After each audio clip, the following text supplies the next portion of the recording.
시작할까요?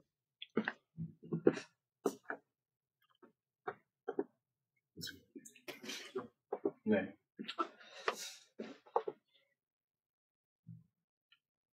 네, 안녕하세요. 이번 패턴 인식에서 정보 이론을 발표하게 된 이원모라고 합니다. 오늘 제가 정보 이론 파트뿐만 아니라 2단원 초반 부분까지 얘기를 받긴 했는데 정보 이론만으로도 진도가 빡빡할 것 같다는 예상이 들어서 제가 일단은 최대한 분량 줄여봤는데 지금 너무 딥한 것 같아서 일단은 이어나가보도록 하겠습니다.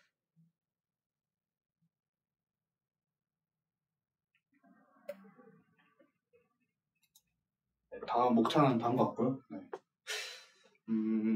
어쨌든 오늘 전체적으로 엔트로피와 그리고 가장 첫 번째로 정보와 엔트로피에 대해서 해석할 건데 사실 정보 이론에서 가장 핵심이 되지 않는 부분인가 생각이 듭니다. 그래서 첫 번째로 이제 정보와 엔트로피를 뽑았고 쭉 해서 그걸 연장해 나가도록 하겠습니다.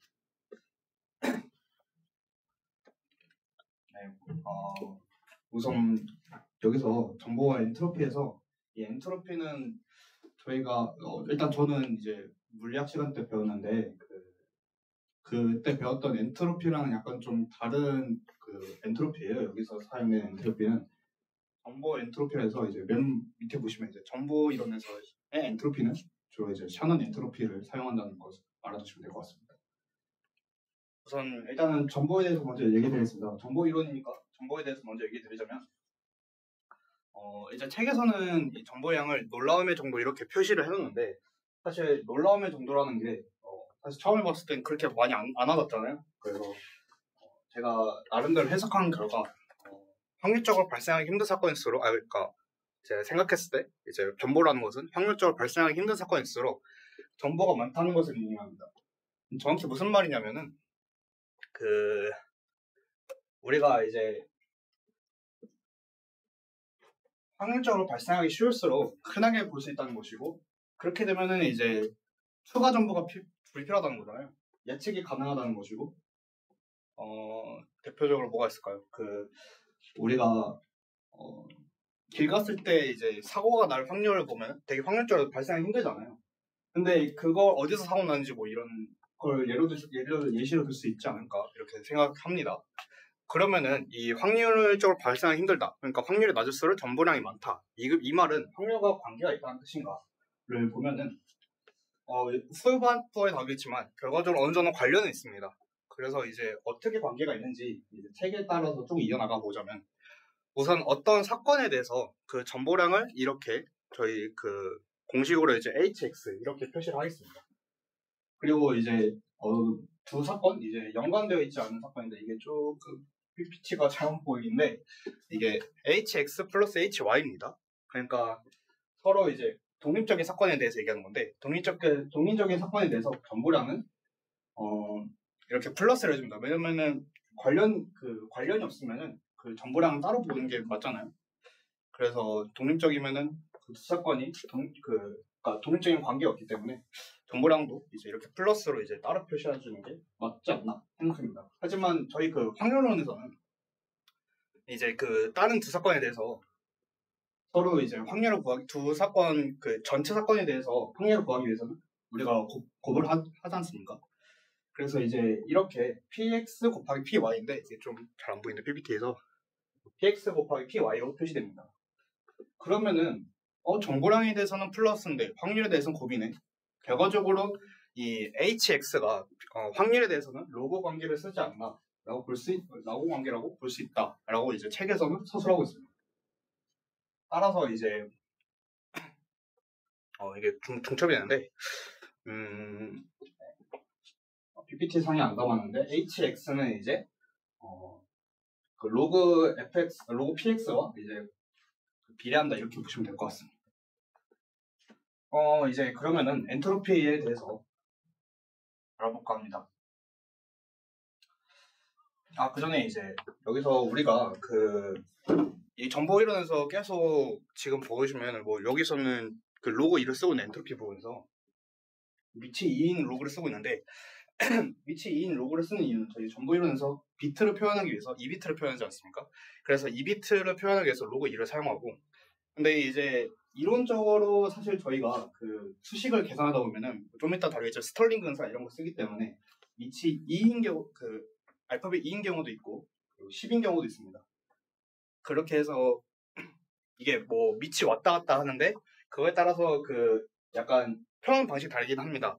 밑이 2가 그냥 숫자 2일 때는 비트를 쓰고 알파벳 2일 때는 제가 기억이 안 나는데 네튼가 이런 걸 쓴다고 합니다. 그 아무튼 그냥 밑이 계속 변했는데 큰 상관없이 그냥 보여주면 될 것 같습니다.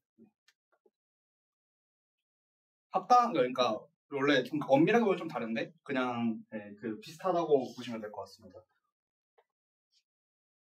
그래서 이제 엔트로피에 대해서 소개드리자면 이 엔트로피는 보여준 식이 있는데 저희가 이렇게 왔을 때 사실 좀 안 하다 할 수 있지만 이게 어떻게 보면은 이거에 대해서 확률 곱하기 이제 로그를 이제 fx로 봤을 때 px 곱하기 fpx입니다.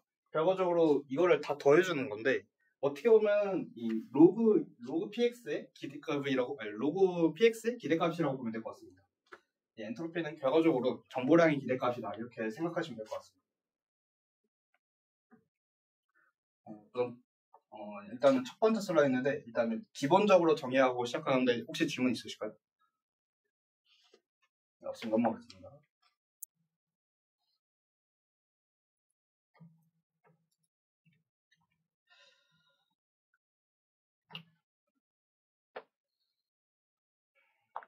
우선 이제 일단 제가 좀 소개 안 한 부분이 있어서 다시 설명을 드리자면 엔트로피 돌아와서 이게 사실 책에서는 엔트로피 부분이 되게 서술되어 있습니다. 이렇게 그 정보량 기대값을 서술하고 갑자기 이제 뜬금없이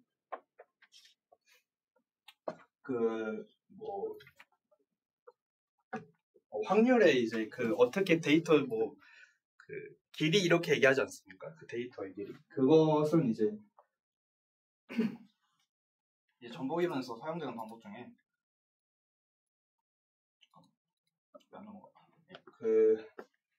노이즈리스 코딩 티어럼에서 나오는 건데 이 노이즈가 없다고 가정할 때 데이터를 압축하는 방식입니다. 정확히 설명하자면 어떤 수신자가 있을 때 이 데이터를 다른 사람한테 송신할 때 노이즈가 없다는 것은 손실 없이 그냥 바로 그냥 전달되는 건데 저희가 어쨌든 간 데이터가 중첩되고 이러면은 숫자가 긴 데이터를 좀 더 줄여서 그래서 이제 그러니까 데이터를 줄여서 이제 보낼 수 있는 방법이 있지 않겠습니까? 그래서 나온 방법이 이제 노이즈리스 코딩 티어럼이고요. 여기서 이제 여러분들이 이제 정보 이론이나 나중에 알고리즘 수업을 들었으면 알 수 있는 프리픽스 코드라는 게 있는데 이 프리픽스 코드는 이렇게 세 가지 특성이 있습니다. 저희는 이 중에서 일단은 세 번째만 다루겠습니다. 세 번째랑 아마 두 번째 잠깐 언급할 텐데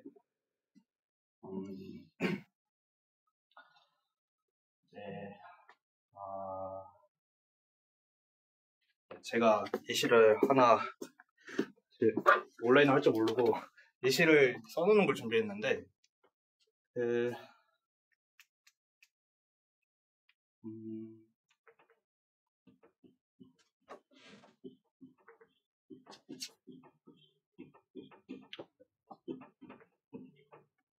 이렇게 되어 있는 이제 확률 변수 세트 하나가 있고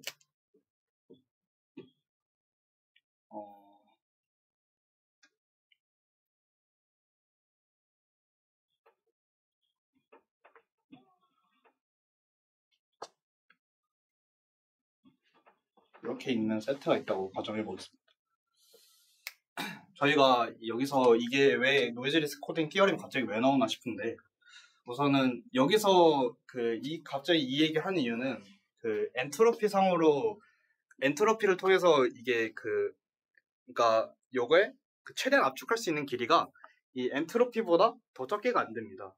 그래서 이제 책에서도 갑자기 압축 얘기가 나오는 건데 길이를 줄인다 이런 얘기가 나오는 건데 네, 일단은 왜 이렇게 되는지에 대해서는 제가 일단은 넘어가도록 하겠습니다. 왜냐면 너무 길어질 것 같아서 이렇게 이것보다는 네, 저게 최대로 줄일 수 있는 길이고요. 확률이 이렇게 됐을 때 엔트로피를 구하는 방식은 각각을 이제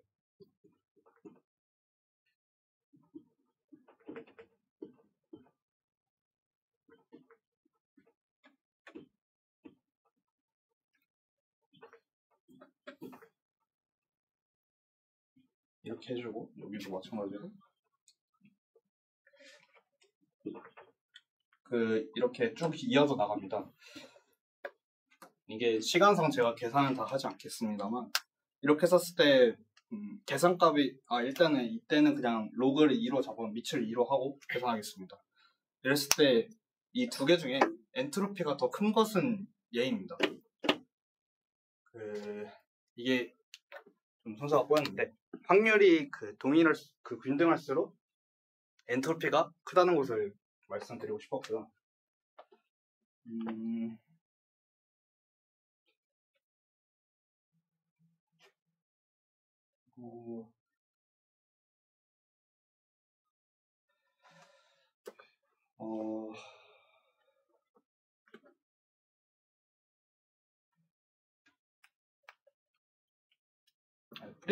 프리픽스 코드에 대해서 조금 더 설명드리도록 하겠습니다. 이게 프리픽스 코드가 짧게 요약하자면요, 최대한 압축하기 위해서 자주 등장하는 것들은 이제 길을 최대한 짧게 해서 배열해주고, 그리고 이제 많이 등장하는 것은 최대한 길을 짧게 해주고, 적게 등장하는 것은 길을 최대한 길게 해서 하는 방식을 이제 프리픽스 코드 방식인데 짧게 요약했어요. 말씀드리겠습니다. 이게 요것보다 길이가 더 짧게 하려면요, 그러니까 요거 예로 들 수 있는데, 요게 이제 요걸로 했었을 때 얘가 제일 많이 등장하는 확률이 제일 높지 않습니다. 얘가 그래서 제일 많이 등장하는 건데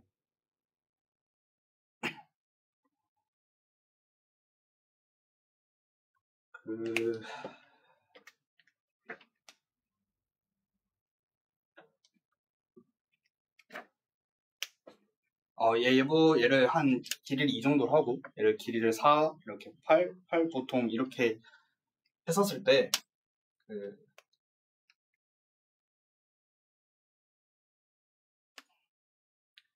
길이를 더 짧게 하면 얘네들 길이가 더 길어집니다.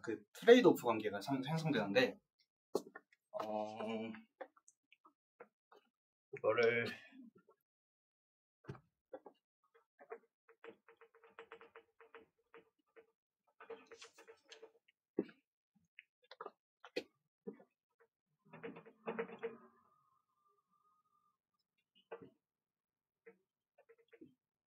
이렇게 이제 각각을 여기 A, B, C, D가 이제 그거를 이제 인코딩 최대한 압축하려고 한다 했었을 때 여기가 만약에 A, B, C, D다 이럴 때 이제 길이가 만약에 얘가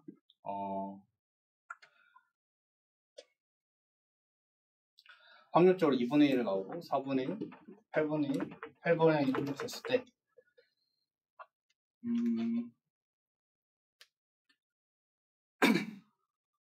최대 길이는 여기 이제 그러니까 기대값은 인코딩 하는 것과 인코딩 하는 것과 이제 확률값을 곱해주면 되는데요.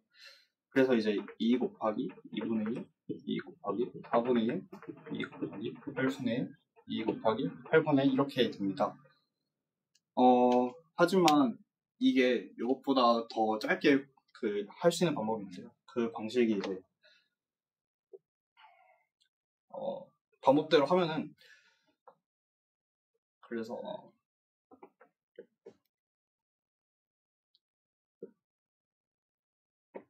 잠시만요.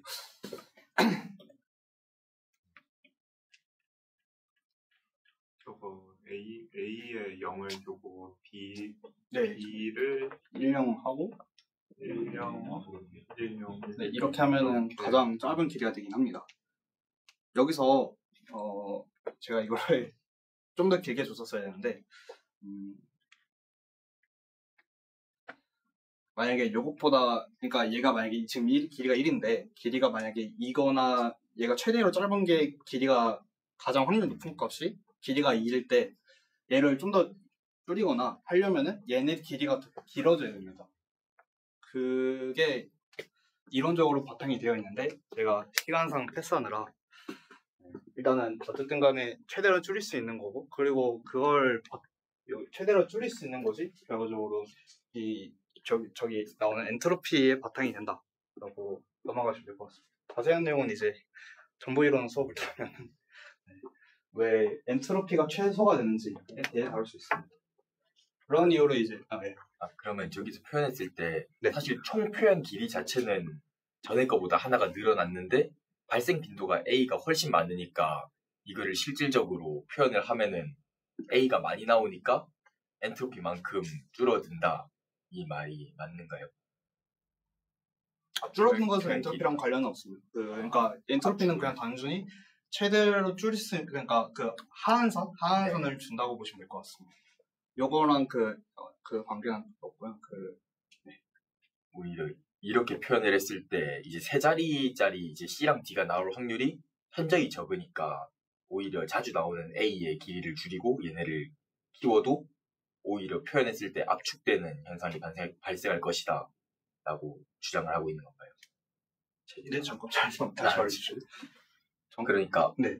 압축 전에는 모든 이제 비트가 두 자리로 계산이 됐잖아요. 요거는 그러니까 한 가지 예시입니다. 인코딩하는 거지. 네. 예시로 했을 때 네. 인코딩에서 두 자리가 됐잖아요. 네.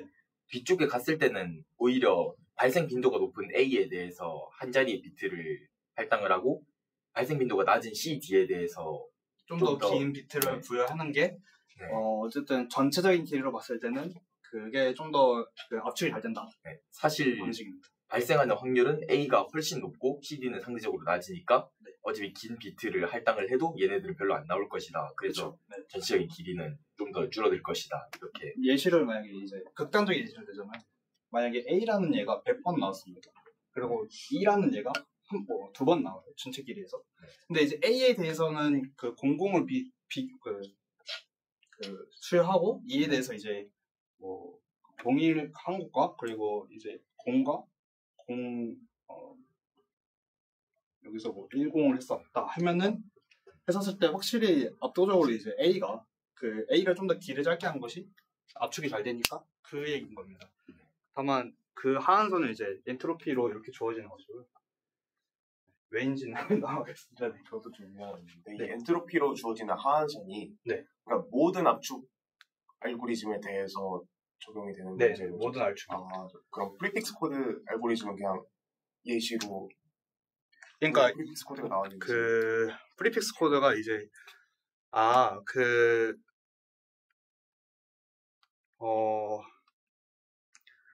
제가 알기로는 모든 인코딩 방식을 이 방식을 따라듭니다. 일단은 유니크하게 디코딩이 되어야지 만약 인코딩 했었을 때 받는 사람이 이제 무엇을 인코딩했는지 알 수 있고요. 그리고 이제 디코딩 근데 모든 거 아니 되겠네. 이거 두 번째 조건 때문에 디코딩하지 않아도 이제 디코딩하기 쉽진 않아도 이제 결국에는 어쨌든 간에 디코딩 할 수 있는 거니까 쓸 수 있는 방식인데 아마 잘 안 사용되겠죠. 그리고 이제 세 번째는 뭐 요거에 대한 내용이라서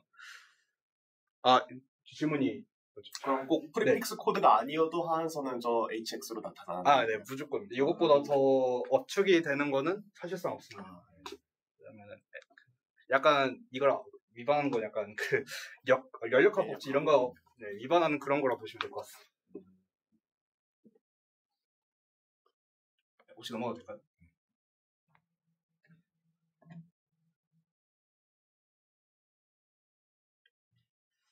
이제 책에서는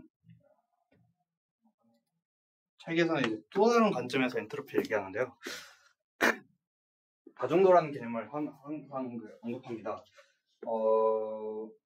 사실 책에서는 언급하는 방식이 조금 어려울 것 같아서 제가 이렇게 PPT를 이렇게 준비를 해봤는데 이제 이렇게 여러 개의 상자가 있었을 때 각 상자에 이제 공을 부여할 때 어떻게 지금 봐보시면은 그러니까 만약 이렇게 여러 개 있었을 때 그중에서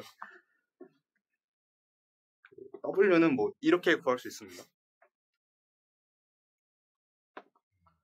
그래서 이게 여기다가 n분의 1 상수를 곱해주고 이제 로고를 씌운 것이 그 엔트로피가 된다고 하는데요.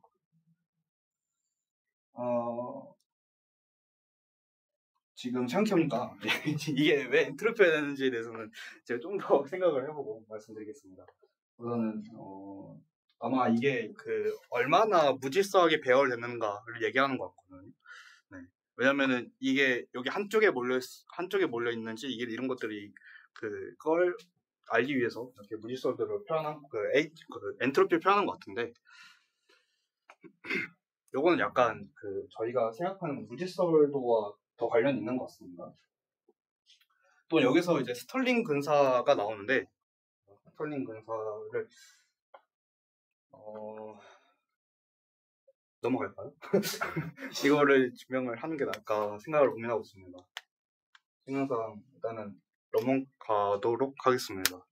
이거를 그래서 요거를 여기다 대입하고 그리고 요거 또한 여기다 씌우면요.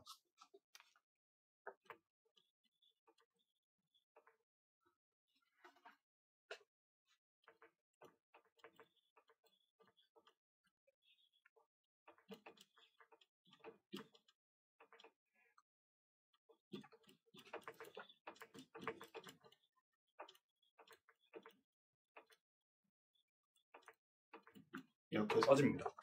여기서 이제 n은 저희가 그 세역이를 이 n이 총 개수잖아요. 총 개수여서 여기서 ni에 대해서 혹시 그 표현을 하자면은 그 i번째 상자에 들어있는 공의 개수 이렇게 보시면 될 것 같습니다. n은 전체 공에 대해서 개수라고 보시면 될 것 같고요. 그 라지 n은요. 그래서 이렇게 써지고요. 여기서 이것을 다시 표현해 주자면 아니다.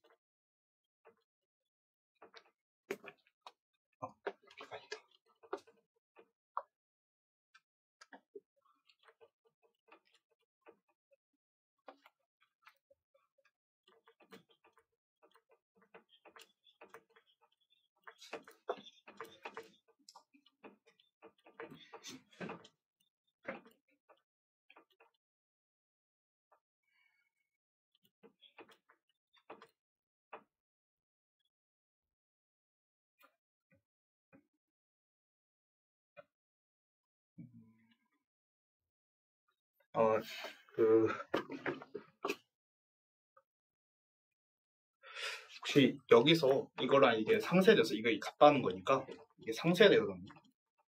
이거랑 이렇게 같다는 거여서 이게 상쇄돼서 날아가서 얘랑 얘만 남게 됩니다. 그래서 이제 요거를 이렇게 표현해주고 여기서 이 식을 이렇게 표현해주고요. 그리고 이 식을 이렇게 표현해준다고 보시면 될 것 같습니다. 이거를 다시 정리하자면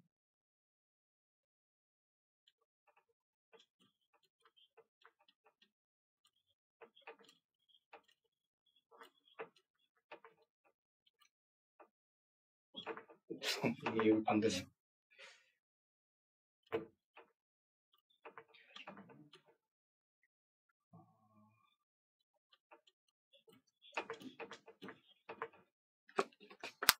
이렇게 표현이 되고요. 아닌가? 죄송합니다. 이게 아니라 이렇게 해서 이렇게 되는 거예요. 그래서 여기 어쨌든 간에 이 확률 자체가 여기에 각 상자에 공이 몇 개 들어있는지에 대한 확률이니까 전체 n에 대해서 이제 전체 라지 n에 대해서 이제 각 상자에 공이 몇 개 있는지에 대한 확률이니까 이것을 다시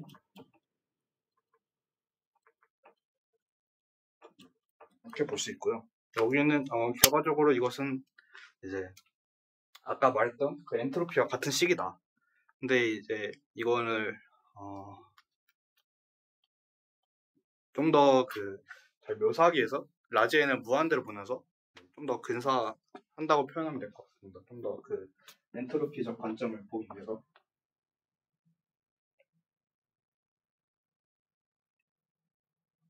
혹시 사실 네. 혹시 저희 책에서 W가 의미하는 건 어떤 거? 이게 다중도를 의미합니다. 다중도.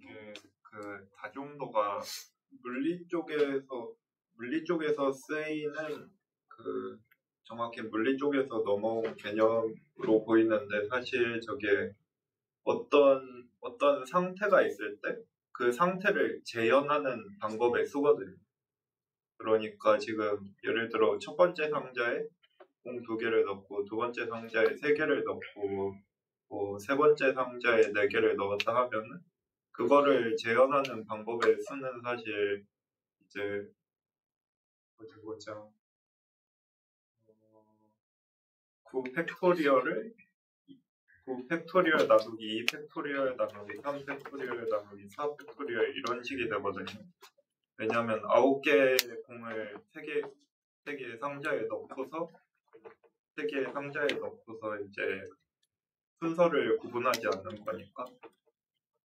그래서 저 다중도가 의미하는 건 어떤 상태를 재현하는 중복된 상태를 재현하는 방법의 수라고 생각을 하면 됩니다. 그래서 온도랑 연관시키면 되게 편한데 어떤 온도가 있을 때 어떤 온도를 가지는 분자들의 상태 조합이라고 생각을 하면은 그때 엔트로피랑 좀 결이 맞아 떨어지. 그리고 이제 추가로 이제 보자면 요게 다중도라고 하지 않았을까 제가? 이게 요거랑 관련지는 게 또 제가 아까 말했듯이 확률이 균일할수록 이제 더 엔트로피가 높다 했는데 여기도 이제 봐보면은 극단적으로 만약 여기 9개가 만약 전체 상자에 공이 9개가 있을 때 여기 8개가 있고 여기 1개가 있으면은 경우에서는 9가지밖에 안 되지 않습니까? 근데 9개 공이 있을 때 3개 있을 때는 경우의 수가 엄청나게 많은데 결과적으로 그것도 이제 균일할수록 더 다중도가 높고 결과적으로 엔트로피가 높다 이렇게 보시면 될 것 같습니다. 넘어가겠습니다. 네, 그 다음은 이제 이렇게 저희가 아까 항상 해왔던 것이 다 이산적이잖아요. 그래서 이산적인 환경에서 엔트로피는 이렇게 되는데 이것을 연속적인 환경에서도 늘리기 위해서 미분 엔트로피라는 것을 도입합니다.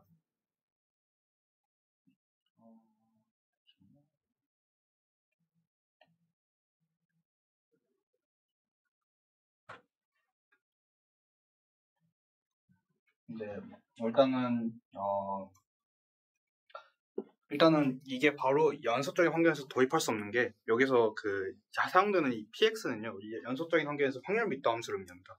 그래서 바로 이렇게 계산을 때릴 수가 없기 때문에 확률 값을 구해서 로그를 씌우고 이걸 곱해서 하는 방법을 할 수 없기 때문에 약간 구분구적법을 이용하듯이 이렇게 이제 델타라는 것을 이용해서 x를 좀 더 쪼개고 그래서 이것을 이렇게 적분을 하고 그 다음에 델타를 통해서 이렇게 약간 이산적인 엔트로피 구하듯이 구하고 그래서 이렇게 구합니다. 여기 최종식이고요. 이걸 통해서 구하는 게 여기서 이제 델타 0으로 갈 때 여기 앞에 심어 봅니다. 왜냐면은 이 D식은 델타가 0으로 갈 때 발산하기 때문에 얘가 의미가 없어져서 얘를 보지 않고 여기를 보고 합니다. 그래서 이 식을 이제 델타를 0으로 보내면은 결국적으로 이렇게 적분식이 나오고요. 이렇게 되는 식을 이제 미분 엔트로피라고 합니다.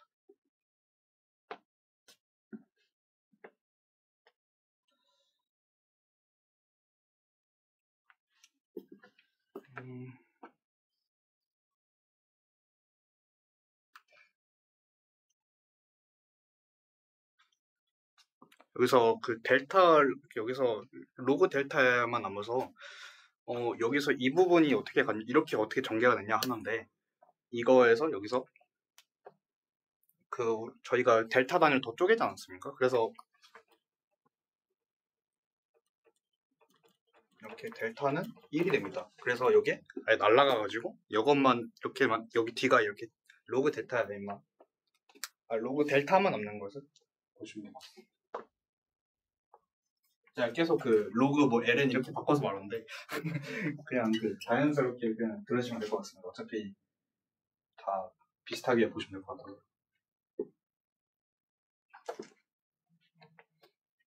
넘어가겠습니다. 그러면 이제 이렇게 미분 엔트로피, 이산적인 이제 엔트로피도 받고 그 연속적인 환경에서의 엔트로피도 다뤄봤는데 이번에 이제 이산적인 엔트로피에서의 최대값을 다뤄볼까 합니다. 여기 보이시는 이 위가 그 라그랑지 순수법을 통해 라그랑지 순수법에 대한 이제 증명식인데요. 사실 네, 어렵잖아요, 무슨 식인지. 그래서 일단은 이 라그랑지 순수법을 이렇게 그 밑에 그냥 대입한 식이 이거고요. 여기 봐보시면은 이게 평소 그냥 엔트로피 식이고 이거를 이제 그냥 fx 이렇게 보시면 될 것 같고, 그리고 이제 람다를 곱해주고 그 다음에 이거를 다 더해주면 1이잖아요. 그래서 이제 gc 빼기 c가 그냥 여기 이렇게 들어간다 보시면 됩니다. 이 라그랑지 순수법에서는 이게 무조건 0이 되어야 돼가지고 gx 빼기 c가 0이 돼야 돼가지고 이렇게 표현한 거라 보시면 될 것 같고요. 여기서 마찬가지로 이것처럼 여기서 이 저희는 pxi에 대해서 미분을 할 겁니다. 그래서 pxy에 대해서 미분을 하고 요거는 람다에 대해서 어차피 이거를 미분해도 이게 자체가 나오기 때문에 이거는 람다에 대해서 미분을 빼고 그냥 px에 대해서 미분을 하면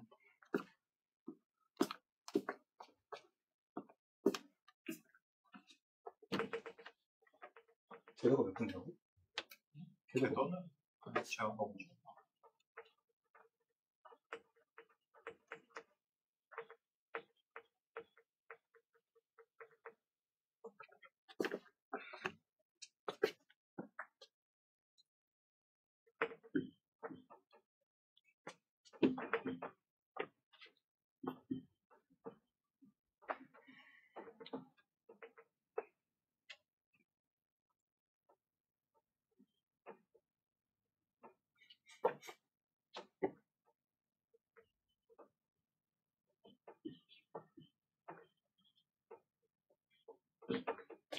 여기서 이제 그 저희가 합성함수 그 함수들을 미분하듯이 곱미분하듯이 요거 먼저 미분하고 이걸 미분하고 막 이렇게 방식을 하면은 D도 남구나.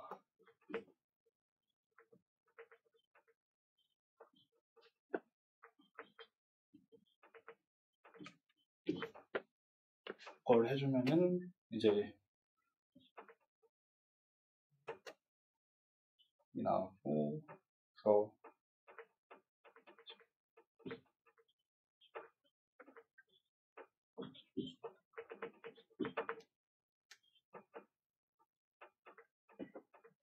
네, 이렇게 나오게 됩니다. 그래서 이것을 정리를 해주면은 요게 그 0일 때 기준으로 보고요. 그리고 라그랑지 순수법에서 이제 요거 이렇게 하고 끝이 아니라 여기서 한 번 더 미분을 한 다음에 그게 이제 극점이 되는지를 한번 봐야 되는데 여기 제가 증명은 안 하겠지만 일단은 그 극점이라는 그 극대값이라는 거 확인해가지고 일단은 넘어가겠습니다. px에 대해 그 이계도함수 구할 때는 여기서 다시 한번 미분해주면 되고요. px에 대해서 극점 구하기 위해서는 이계도함수를 구해야 되니까. 그래서 아무튼 이것을 정리해주면요.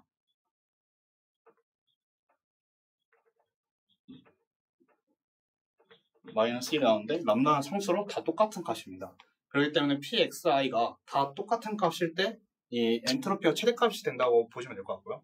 아까 그 균일할 때가 엔트로피가 높게 나온 것을 확인할 수 있는데 이렇게 식적으로 전부 다 확률이 동일할 때 가장 엔트로피가 높은 것을 확인할 수 있습니다. 질문 있으실까요? 네. 미분할 때 네. 시그마가 사라진 것 같아가지고 왜냐면은 이거 자체를 뭐냐면요. px1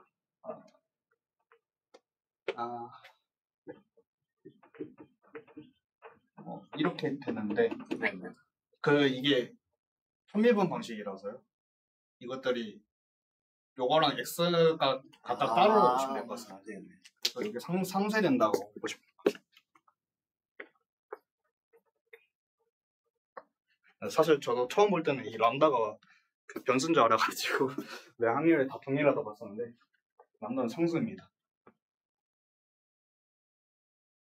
네, 넘어가겠습니다. 자, 그 다음으로 이제 연속 엔트로피의 최대값을 볼 건데요. 요거는 그 이산적인 것보다 조금 더 제약적인 더 겁니다. 이게 라그란 손실법은 그 제약 조건이 이렇게 걸려져 있을 때 최대값을 구하는 건데요. 여기서는 이제 이렇게 그 세 개를 더 더해줍니다. 왜냐면은 한 개 가지고는 이제 최대값을 구할 수 없다 이렇게 보고 그 기본적인 저희의 그 확률 정의에 따라서 그 이거는 뭐 안 말해도 알 것 같고 그 이것도 이제 그냥 평균 이것도 이제 그냥 그 분산 이렇게 해서 이거 정의대로 이제 따라서 여기서 이제 엔트로피랑 그리고 각각의 이제 뭐 gx 빼기 c 이렇게 보시면 될 것 같습니다. 각각의 다른 함수들 이렇게. 그래서 이거에 대해서 이제 다시 px에 대해서 미분을 해줍니다. 이렇게 나오고요. 다시 이 식을 이제 이렇게 해서 여기 되는 이 식에서 px에 관해서 다시 정리를 해주면 이렇게 되고요. 그리고 이 식을 다시 정리해서 이렇게 되면은 이렇게 됐었을 때 네, 이렇게 되는데 이제 람다가 람다2가 0이면은 서로 이제 이렇게 되면서 대칭 함수가 되고 그러면 이제 이렇게 되면 a가 이제 이 조건을 따르게 되면요 이제 가우시안 분포를 볼 수 있습니다. 그러니까 연속 엔트로피의 최대값에서는 가우시안 분포를 따르는 모습을 볼 수 있습니다. px가 그 확률 그 x라는 확률 변수 자체가 엔트로피를 그 가우시안 분포를 따르게 된다라고 보시면 될 것 같습니다.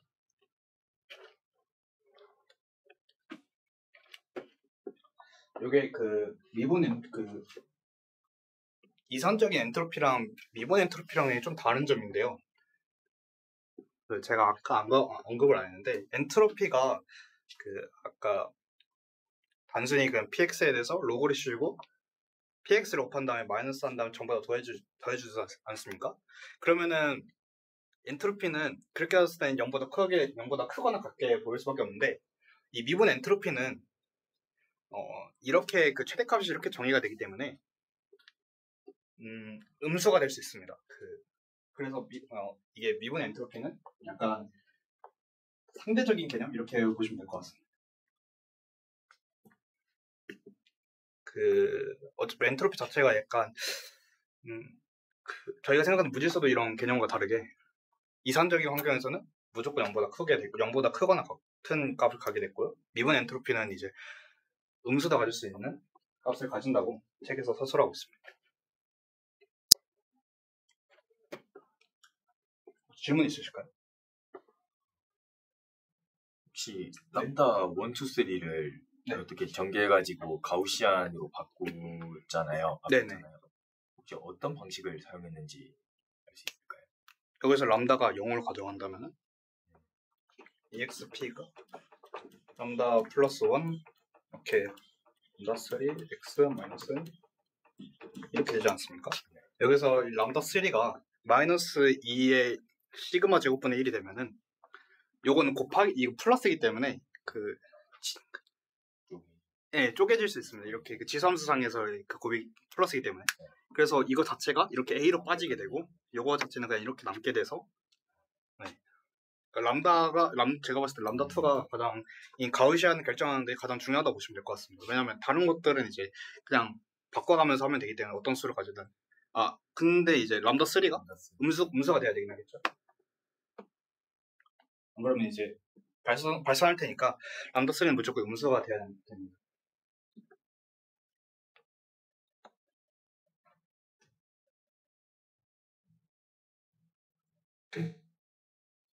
네, 넘어가겠습니다.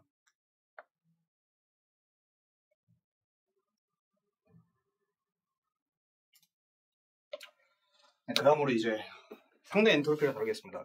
책에서는 이제 그 다음에 조건부 엔트로피가 나오는 거 알고 있는데 우선은 그것보다 이제 상대 엔트로피를 얘기하고 넘어가는 게 나을 것 같아서 일단 이렇게 넘어가겠습니다. 우선 상대 엔트로피에 대해서는 책에서는 이렇게 설명합니다.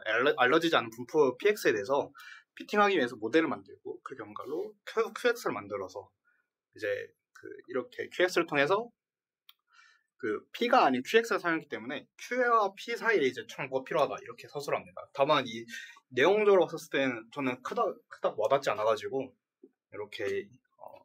이렇게 박스로 만들어봤는데요.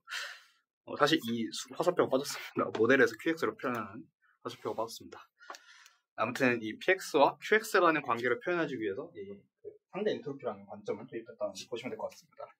상대 엔트로피는 이렇게 표현되고요. 사실 이게 KL 다이버전스, 뭐 쿨렁 발사 뭐 이런 식으로 뭐 다양하게 말이 되는데 표현 되긴 하는데 저는 일단은 KL 다이버전스로 계속 언급해드리겠습니다. 여기서 이제 볼 수 있는 거는 이거는 상대적으로 볼 수 있는 평범한 이제 H 엔트로피고요. 요게 이제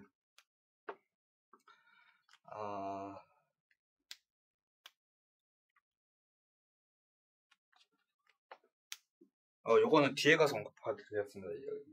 이렇게 하면 보니까 앞에서 언급하는 게 나올 수 있겠네요. 조건부 엔트로피를 일단은 요게 요렇게 식이 표현되는 것만 기억해 주시면 될 것 같습니다. 네, 일단 이 상대 엔트로피에 대해서 이제 먼저 보게 될 것은요. 깁스 부등식입니다. 요거는 이제 제가 듣는 교수님의 이제 PPT를 좀 따오긴 했는데요. 네, 잘 표현이 된 것 같아서 가장 잘 설명하는 것 같아서 증명식을 써놨습니다. 제가 또 이거 하나하나 전개하면 또 길어질 것 같아서 갖고 왔는데 이 과정을 통하면은 이 KR 다이버전스가 0보다 크거나 같다. 여기서 근데 이제 얘가 동일하게 하기 위해서는 P와 Q가 같아야 됩니다.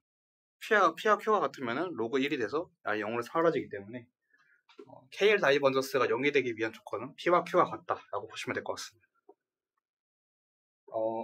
왜냐면은 저희가 P와 Q의 상대적인 차이를 보고 있는 건데 사실 같으면 0일 수밖에 없잖아요. 그래서 이제 저렇게 표시를 해놨고요. P와 Q가 같다면 0과 같다 보시면 될 것 같습니다.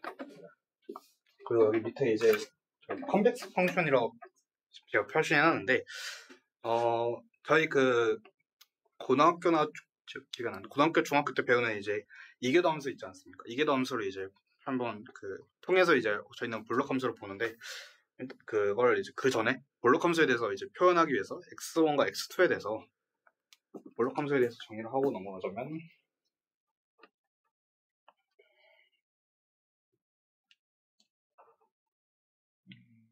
요게 람다 기울기라고 보시면 될 것 같습니다. 그냥 상수 람다가 표현돼서 식 자체를 그러니까 여기 기울기 자체를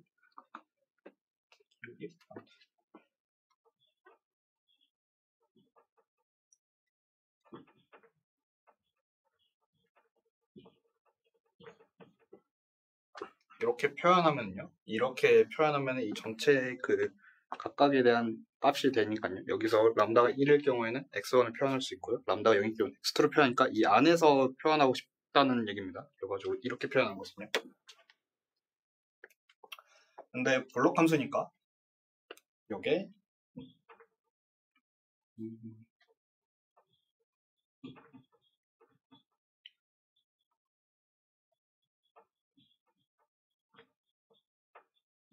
이렇게 된다라고 보시면 될 것 같습니다. 이 컨벡스 펑션, 이 블록 함수에 대해서 왜 갑자기 이게 나왔나 싶은데요. 사실 이거는 뒤에 있을 이제 KL 다이버전스의 한 가지 더 특성을 얘기하기 위해서 이 블록 함수에 대해서 일단 짚고 넘어가도록 하겠습니다. 넘어가겠습니다.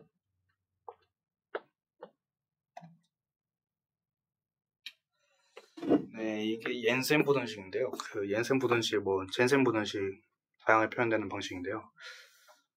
사실 저는 옌센 부등식이 더 맞는 표현이라고 생각해서 책에도 그렇게 나와 있고 일단 그렇게 부르겠습니다. 일단은 여기 왼쪽 위치식을 보면 되는데 여기서 이제 F가 컨벡스 할 경우 이 조건을 만족하게 됩니다. 따라서 이 옌센 부등식을 앞에서 컨벡스 펑션을 얘기한 이유가 이 조건을 위해서 이제 얘기를 해드릴 거예요. 그리고 이제 제가 이제 자료를 검색하다가 사실 신뢰하진 않는데 가장 설명이 그래도 잘 되는 나무위키에서 증명이 잘 돼 있어가지고 이 수학적 기납법으로 증명이 잘 돼 있어가지고 이걸 갖고 와봤습니다. 제가 여러 가지 증명을 봐봤는데 그래도 가장 이제 저희 수준에서 잘 맞게 설명이 된 것 같아서 이렇게 갖고 와봤고요. 증명에 대해서는 이렇게 그냥 넘어가겠습니다. 그리고 이제 이상적인 엔트로피에서의 최대값을 구하기 위해서 아까 라그랑주 순수법을 도입했는데요. 이 옌센 부등식을 표현해서 옌센 부등식을 통해서 한 번 더 이제 증명이 더 가능합니다. 로그 함수는 저희가 알다시피 이렇게 되어 있기 때문에 이렇게 되어 있기 때문에 오목하게 표현이 됩니다. 따라서 위에서 정의한 대로 부호가 반대로 바뀌죠. 그래서 이게 이렇게 바뀌고요. 그리고 이제 이 람다 i를 이제 pi로 두고 xy를 이제 pi분의 1로 하면은 이렇게 전개가 되어서 이제 이 자체가 엔트로피가 되지 않습니까? 이 엔트로피가 로그 m. 여기서 로그 m은요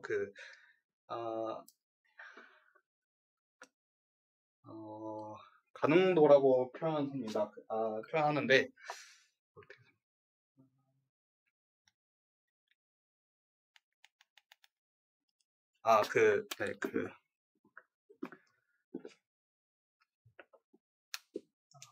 만약에 이렇게 아까 제가 이 4분의 1, 4분의 1, 4분의 1, 4분의 1 이렇게 4개를 표현하지 않습니까? 그래서 이제 거기서 이제 m이 4가 되는 겁니다. 최대 그냥 가능한 개수 이렇게 보시면 될 것 같습니다. 아무튼 그래서 이제 이렇게 해도 이제 이게 결국에는 이산 엔트로피에서 최대값이 된다. 이렇게 보시면 될 것 같고요. 이 인슨 부등식을 확장해서 하는 방법이 여기 있습니다. 이게 여기서 이제 이 표현한 대로 람다 i를 이제 pi로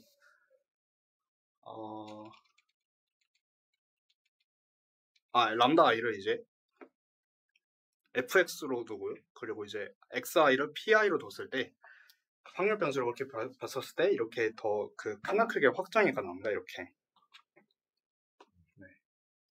그래서 이걸 통해서 이제 증명하는 식이 이겁니다.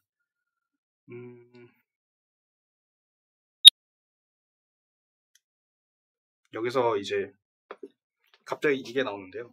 이게 ln을 밖으로 빼고 px랑 px분의 qx를 서로 곱해서 상쇄돼가지고 qx만 남고요. 이 qx를 적분한 식은 결국에 1이 되기 때문에 람다 1이 0이 돼서 결국에는 쿨롱 다이버전스는 0보다 크다 라는 결론이 나오게 됩니다. 그리고 제가 앞에서 얘기 안 했는데 그 KL 다이버전스는 0보다 크고요. 그리고 대칭직이지 않습니다. 즉 무슨 말이냐면은 KL PQ에 대한 KL 다이버전스와 QP에 대한 KL 다이버전스는 서로 같진 않습니다. 다른 값을 가지게 됩니다. 왜냐면은 요게 서로 바뀌고 요것도 이제 P가 아닌 QX로 정해야 되기 때문에 사실 같을 수 없지 않을까 생각을 합니다.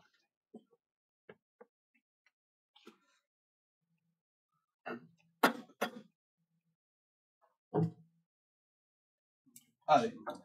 인생 부등식에서 람다 i나 xi의 뭐 조건 같은 건 없는 거? 제가 알기로 딱히 없는 것? 람다에 어떤 요거가 최소 조건이지 않을까요? 다 더했을 때 람다의 합이 1이 되어야. 네, 아마 이게 최소 조건인 것 같습니다. 0보다 크고 저는 이거에 대해서는 좀 더 알아보도록 하겠습니다. 제가 저거에 대한 조건은 안 알아봐가지고요.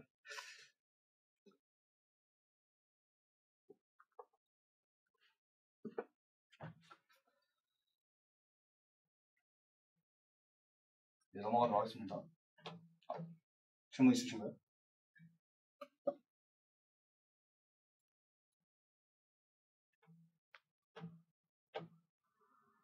넘어가겠습니다. 네, 그 다음은 이제 mutual information이라는 것인데요. 여기서 이제 mutual information은 보시면은 일단 그 전에 여기 이렇게 hxy 이렇게 x바 y가 나오는데요. 이것은 이제 조건부 엔트로피입니다. 그러니까 y가 좋아졌을 때 x의 엔트로피인데요. 결국 어쨌든 간 y와 x에 대한 이제 엔트로피입니다. 이거를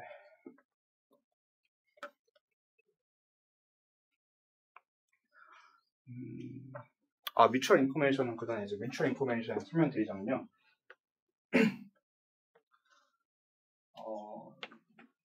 x와 y 간의 이제 상호 전보량을 이제 보는 것인데요. 이걸 왜 사용하느냐? 이제 자세한 내용은 이제 정보 이론의 노이즈 코딩 티어럼에 나오는데 우선은 제가 짧게 설명드리자면은 사용자가 이제 어떤 그 수신자한테 데이터를 보낼 때 노이즈, 즉 이제 손실이 좀 껴있다고 보겠습니다. 만약에 그러면은 그러니까 손실이 많아지면 많아질수록 서로 이제 정보가 다르게 됩니다. 그게 이제 이론적으로 바탕이 되고요. 사실 이제 상식적으로 좀 약간 좀 생각을 해봤을 때, 그러니까 그냥 대충 생각해봤을 때, 그 노이즈가 심할수록 이제 정보가 다르게 나오는 건 자명하잖아요. 네, 그래서 이제 그렇게 받아들이시면 될 것 같고요. 그래서 결과적으로 이제 점점점 데이터가 달라지기 때문에 받는 자와 보내는 자의 데이터가 달라지기 때문에 그 손실이 심할수록 서로 독립적이 된다고 합니다. 그래서 이제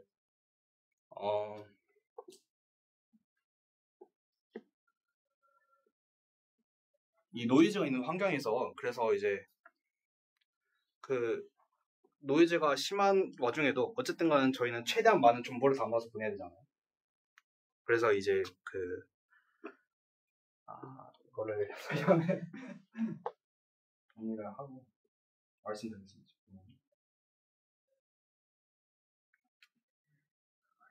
그래서 어느 정도 이제 한계점이 있을 때 그 전보다 최대한 이제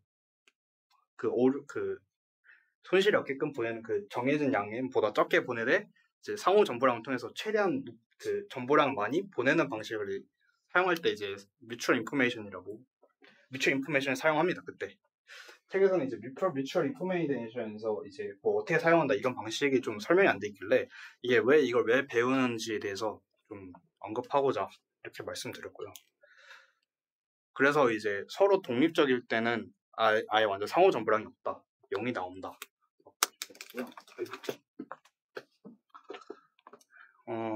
이게 서로 독립적이면요 이거랑 완전 같게 됩니다. 그래서 이제 요걸 식을 제가 일단 설명 한번 해보겠습니다.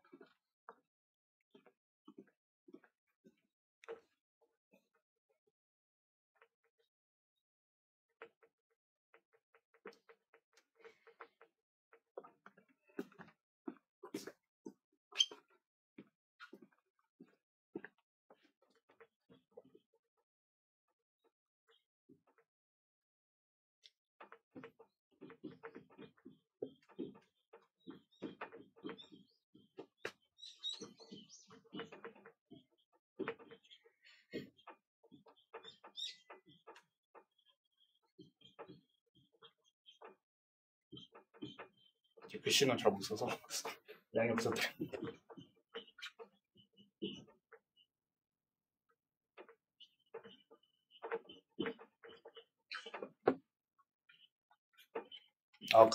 조건부 기대값 조건부 엔트로피에 대한 정의는 이렇게 사용되곤 합니다. 이거 제가 언급 만들었는데 이렇게.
여기서 이제 이 식은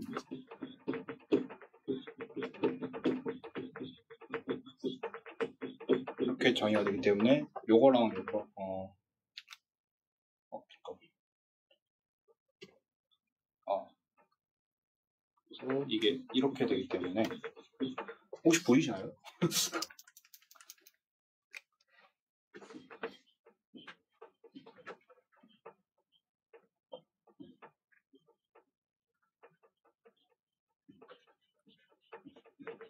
이렇게 정의가 되고요. 요거는 이제 저희가 많이 받았던 요거랑 관련이 되기 때문에 요것을 이제 다시 이렇게 쓰면은 이렇게 그 KL 라이버넌스가 나오는 모습을 보실 수 있습니다.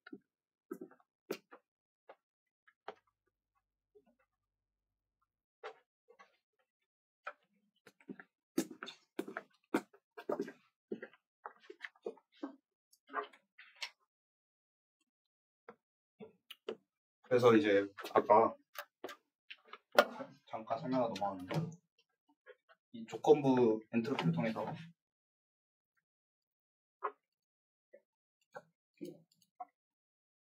보는 것도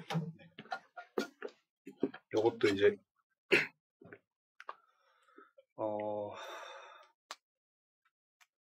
조건부 엔트로피랑 보시면 될 것 같고요. 조건부 엔트로피에서 이제 해당 이제 그 엔트로피를 빼서 하는 방식을 이제 KL 다이버넌스라고 보시면 될 것 같습니다. 제가 내용을 많이 생략해서 이게 붕 뜰 수도 있다고 생각이 되는데요. 뮤추얼 인포메이션이나 앞에 리본 엔트로피나 이런 부분들이 그리고 아까 엔트로피 초반부 이제 이 부분에 대해서 이제 제가 좀 길게 설명 안 드렸는데 자세한 내용 이제 전보이론 수업을 들으시면 자세하게 알 수 있고 제가 이게 사주차 내용도 집어넣고 하는 전체 사주차 내용 좀 집어넣고 이러는 바람에 좀 내용이 좀 길고 그랬습니다. 네. 여기까지입니다. 감사합니다.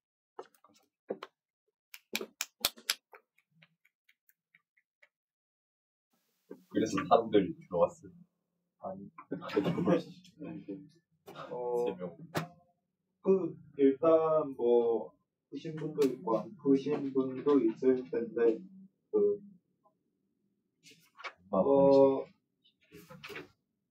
일단 약간 제가 사고가 있어가지고 문제 하나를 넣으면 안 되는데 넣었어요. 1.27을 원래 이거를 넣으면 안 되는데 넣었고 혹시 1.27 빼고 질문이 있으신가요? 그거 뭐냐 잠시만 1.17은 쉽고 이거는 그냥 부분적분 하면 되고 1.18이랑 1.19, 1.20 이거는 저번에 발표자분이 이미 하셨기 때문에 스킵을 하면 될 것 같고요. 그리고 1.21도 그렇게 이거는 좀 아이디어 갖고 써야 되긴 하는데 이거는 풀고 가야겠네. 이거 인터넷에 잡지도 없는 거는. 이게 알다시피 여기에 청록색 박스에 www 있으면 잡지가 있는 건데 써가지고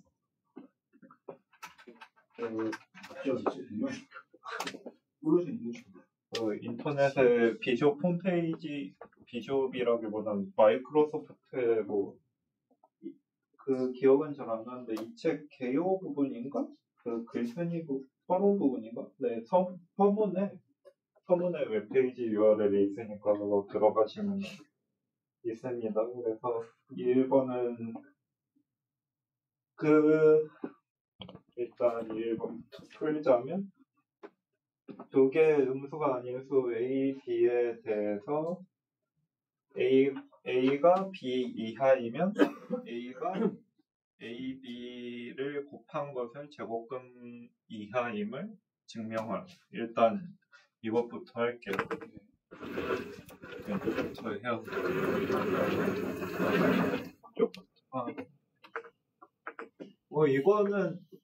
이거는 여기까지는 다 할 수 있는 거니까 그냥 간단하게 써놓으면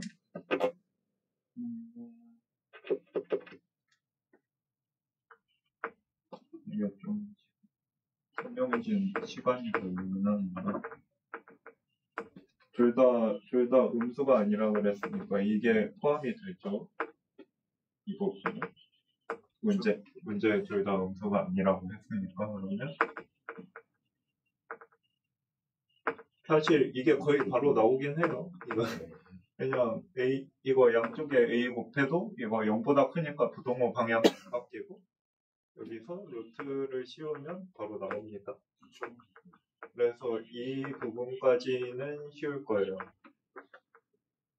루트 A 여기까지 증명하라고 했고 그러면 이제 분류 문제 결정 구역이 5분류 확률을 최소화하기 위해 결정된다면 다음 성질을 만족할 것임을 증명하여라 라고 합니다. 이거 너무 많은데가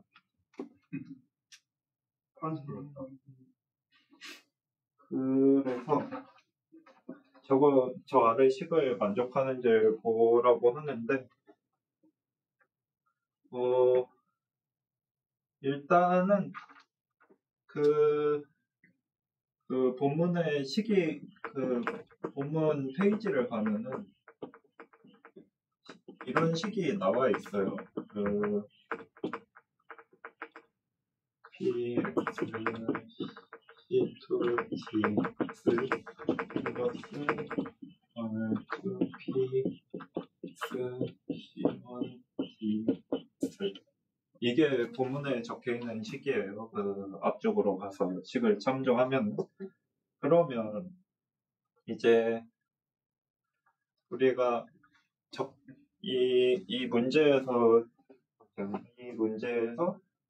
이미 5분류 확률을 최소화하기 위해 결정구역이 결정되었다고 이미 나와 있어요. 그러니까 이미 실수일 확률을 최소화했다고 나와 있고 그러면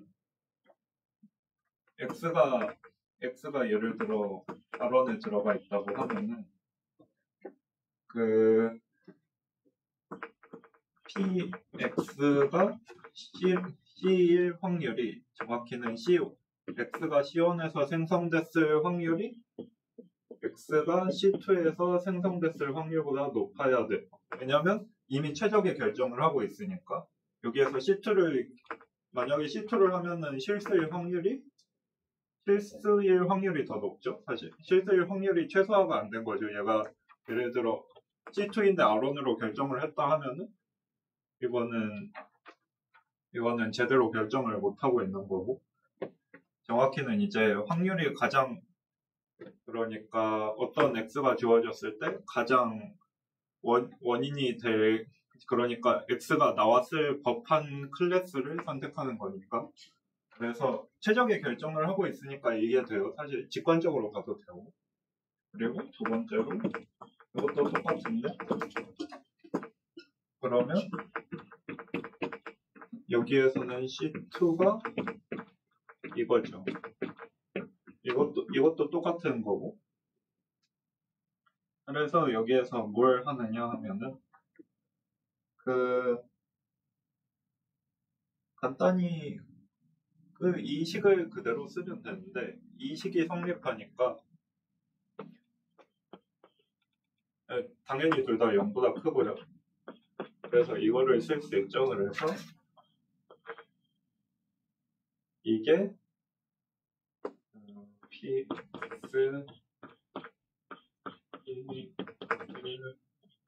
C2가 px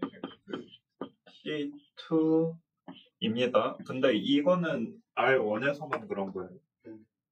R1에 x가 결정경계 R1에 포함될 경우에 그러니까 결정경계 R1에 안에 있는 경우에 대해서만 그리고 이것도 똑같이 px C1 px C2 하고 똑같이 하는데 여기는 C1이 되고 그러면 이제 이거를 이제 양변에 대해서 적분하면 되거든요. 어차피 왼쪽이 이렇게 크니까 양변에 대해서 적분하면 얘는 R1에 대해서 적분했죠. 정확히는 R1에 대한 식이니까 R1에 대해서 적분을 해요. 그러면 여기부터는 생략을 할게요. 그러면 dx 더하기 그 p 그러면 이게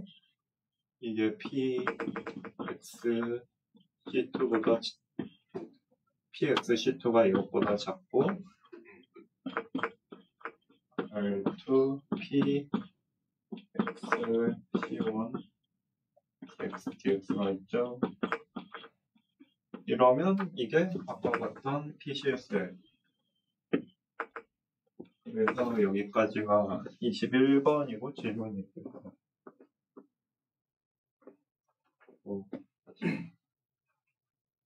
근데 이 단원이 전반적으로 그렇게 마음에 들진 않아가지고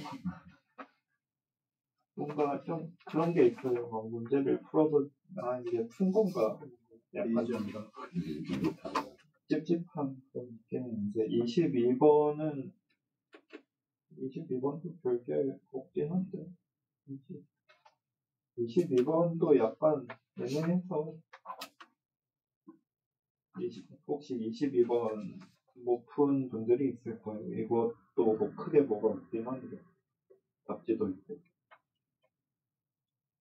일단은 답지 없는 거 위주로 풀려고 해서 그리고 23번도 넘어갈게요. 이게 참 유도를 하기는 하는데 이게 판정 기준을 유도해 보라고 해도 그냥 적절히 자연어로 그냥 서술하는 거라 좀 그래요. 이게 그냥 전체적으로 문제가 약간 찝찝해요. 다 풀면서 느꼈겠지만 베이지 이용해가지고 하는 건 맞죠? 이거가 그러니까 캐치만 하자면 이게 나오면 돼요. 마지막에 R, J, E, L, K, J, P 잠시만 23번 맞 23번 네, 마지막에 이게 나오면 됩니다. 근데 이거 뭐 사실 부분이랑 다른 것도 크게 뭐가 없어가지고 그냥 여기에서 이제 적절히 말로 얘기하면 됩니다. 이거를 그러니까 어떤 결국 이제 아이디어는 그거는 x는 그 여기 R1이나 R2나 뭐 어디 하나에 속해야 돼요. 그렇죠? 그러니까 어디 하나에 속해야 되면은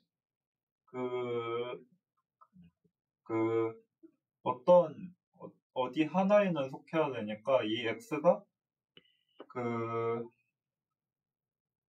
뭐라 그럴까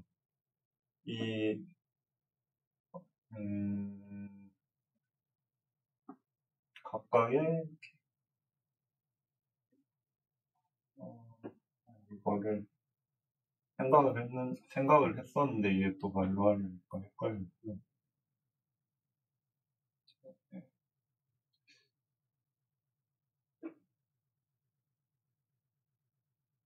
잠시만요. 이게 볼 때마다 헷갈려가지고 굉장히 좀 뒤쪽에 CKX를 그냥 베이지안 써가지고 PX는 고정이니까 클래스 1대 확률을 최대화한다. 네, 그래서 어쨌든 X가 아무 아래나 들어가긴 해야 되니까 이 X를 적절한 아래 넣어서 어차피 어디에 넣든 로스는 생성이 돼야 되니까 그 로스를 최소화하도록 이제 X를 적절한 J, X의 적절한 J를 할당하자. 이게 키포인트고요. 어쨌든 얘가 지금 인덱스 J로 표시가 되니까 적절한 J를 X마다 할당을 해서 이게 최소가 되는 J를 할당하자. 이게 키포인트입니다. 그리고 24번도 또 제가 풀다가 뭔가 좀 그래요. 풀긴 풀고 약간 답을 봤는데 답도 약간 문제 자체가 애매해서 좀 넘어가겠습니다. 답이 있으니까 그 찝찝함을 해소하고 싶다면 보시면 되는데 그렇게 안 찝찝해지지는 않을 거예요. 그리고 26을 해보겠습니다. 26이 좀 어려웠을 건데 안 어려웠을 수도 있지만 뭐 예.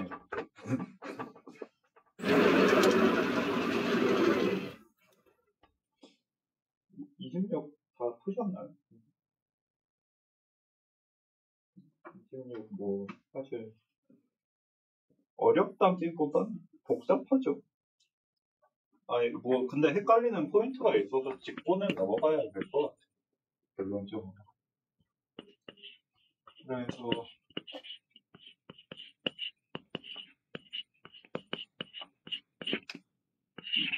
이렇게 하고 그냥 뭐 사실 처음부터 끝까지 10전개거든요. 제가 노트북으로 전자필기장 필기를 해왔으면 그냥 보여주고 이대로 하시면 됩니다 할 텐데 제가 어제 새벽 2시까지 교문 작업하다가 새벽 2시부터 들어가지고 그럴 시간이 없었어요.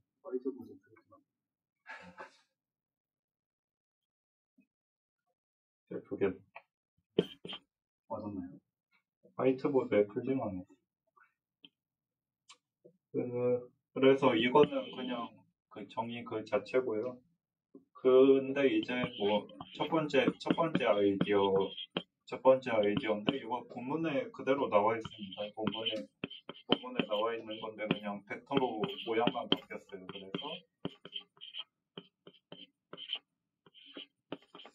그래서 여기에 이거를 빼주고 더해주는 아이디어가 첫 번째로 들어가고요. 본문에도 나와 있습니다.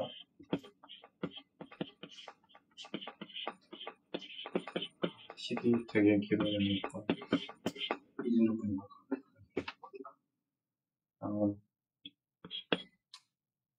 근데 이 정도면 양호해요.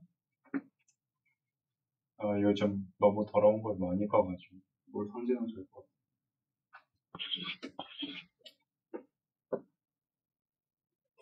같아요. 여튼 이거는 이제 적절히 그 x 플러스 y의 제곱꼴로 바꿀 수 있습니다. 그래서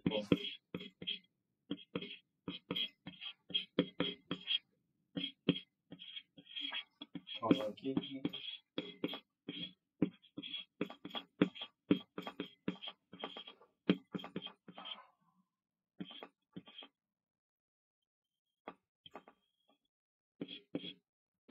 이거 보통 교수님들 같으면 이거 해야 될까요? 이런 눈치를 볼 텐데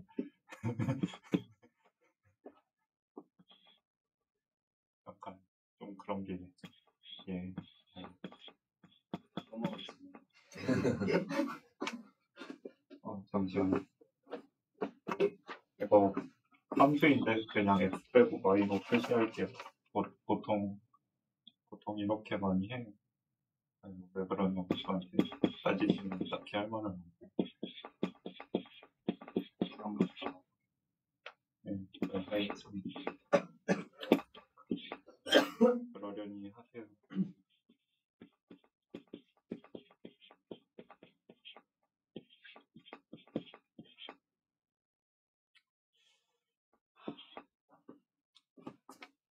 대충 P, D, 아시죠? 예.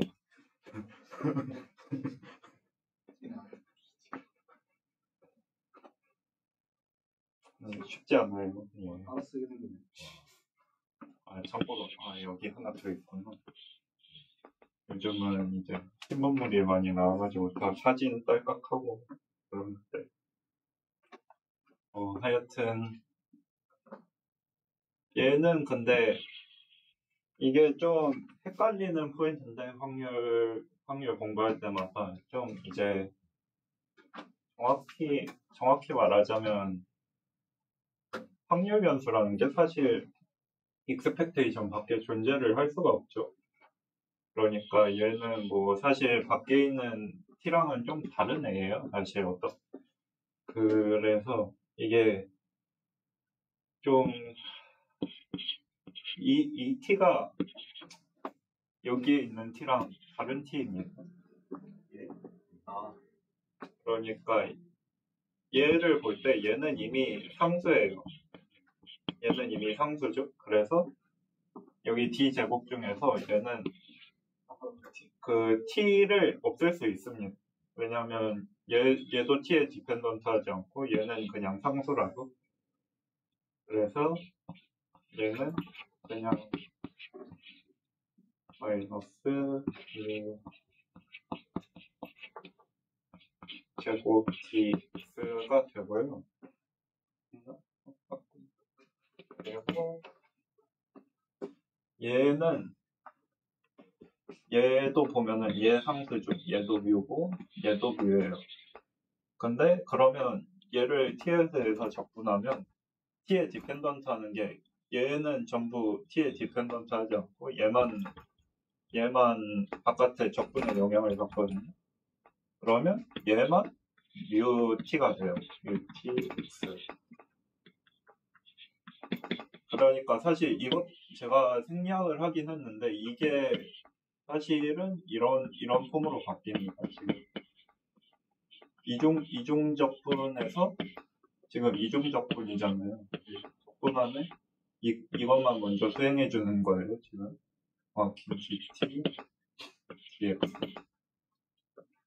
그래서 얘만 수행했다 치면은 얘가 뮤 t 기분 x 둘 다 뮤 t 기분 x가 되고 얘가 날아가요.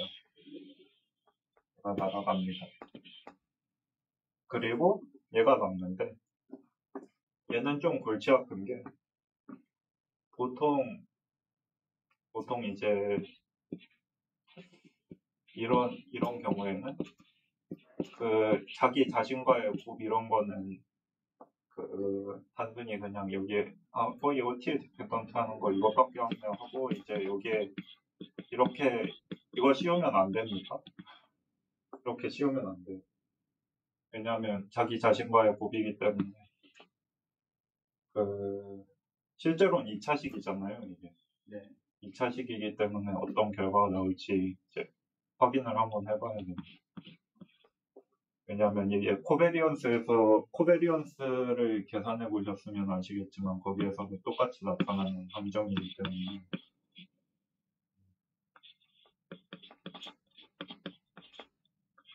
그래서 이렇고 여기에 적이 있어요. 플러스 t 내적 t 하면은 그리고 여기에 뭐 pp 그래 px px dt dx 여기에 지금 적분이 나눠졌어요. 참고로.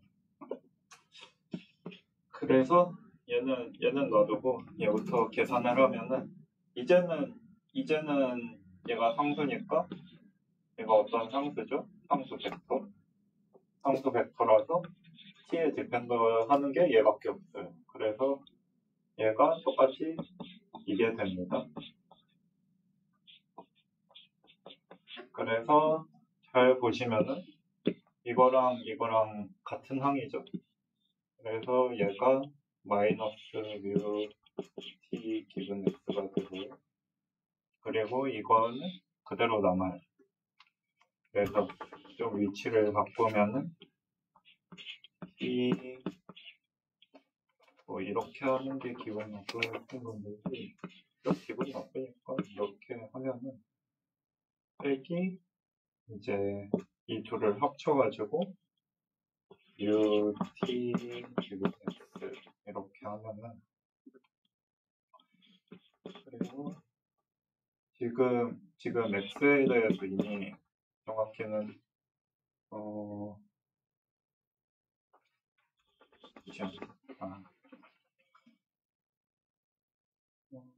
이걸 이렇게 표시하긴 좀 그런데 이렇게 표시해 그냥 이렇게 할 수 있는 나누는 게 나을 것 같아요.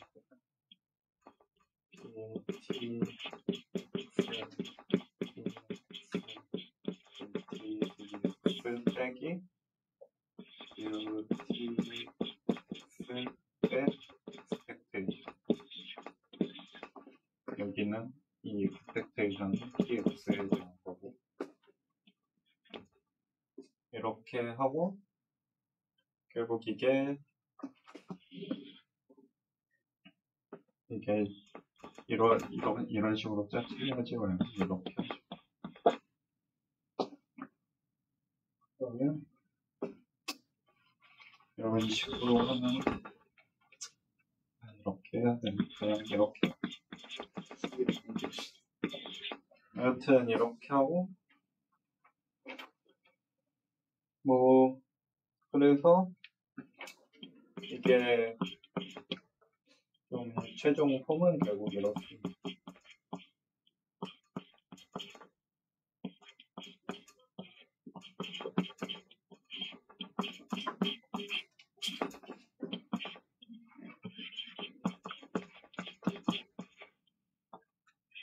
그리고 여기에 아까 봤던 이 친구 그리고 얘는 expectation px 그리고 y 마이너스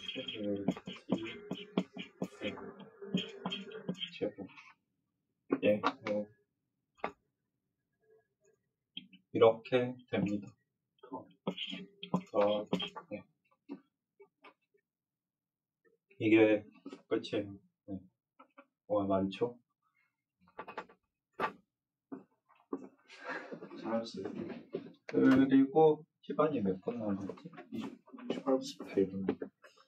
이게 27번을 다 하기엔 시간이 좀 애매하고 다만 이제 언젠가는 변분법을 한 번은 해야 될 것 같아가지고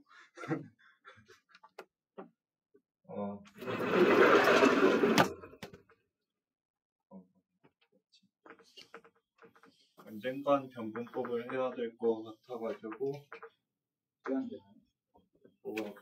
시간이 되길 바라야죠.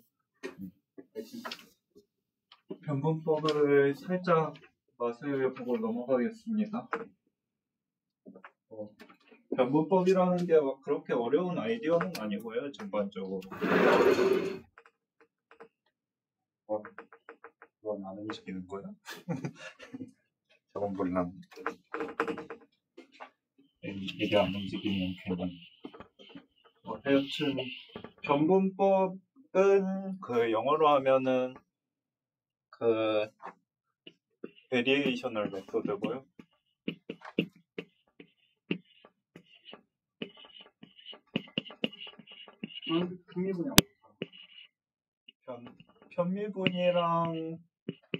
편미분을 써서 정의가 됩니다.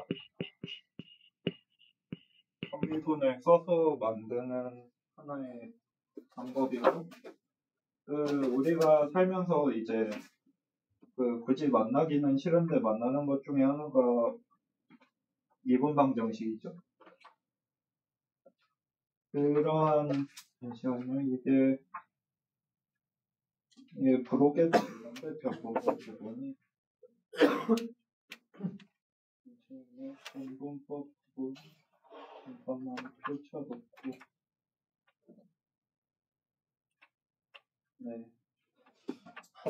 그래서 미분 방정식도 그렇지만 이런 어떤 y는 뭐 yx는 뭐 g x 플러스 c 뭐 이런 함수들에 관해서 이 g가 주어지고 뭐 아니면 뭐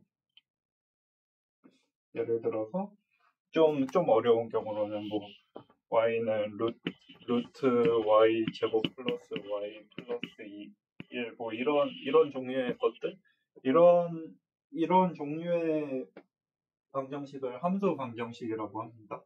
함수를 구하는 방정식이에요. 그래서 이제 이 함수 방정식의 일종으로 미분 방정식이 있고요.